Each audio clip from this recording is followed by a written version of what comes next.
lazima utazame mkono wa Bwana leo. Lazima utazame mkono wa Bwana maisha yako yote. Lazima utazame mkono wa Bwana. Ukitazama mkono wa Bwana, hata kama walisababisha matatizo kwenye maisha yako, unaenda kuokoka, kwa sababu mkono wa Bwana kazi yake ni kuokoa. Hata kama umekusubiria kule machimboni ili hiyo duara yako ikumeze, yani mkono wa Bwana una tabia ya kukuzuia, kukuokoa na usiende na ukaona machimbo yote umetitia, lakini wewe hauko pale. Bwana akakuokoa kwa staili yake.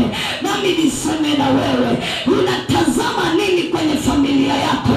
Pale vile unatembea, vile unaongea, kwenye moyo wako wewe unatazama nani? Mami, unatazama mmeo au unatazama mkeo au unatazama watoto au unatazama kitu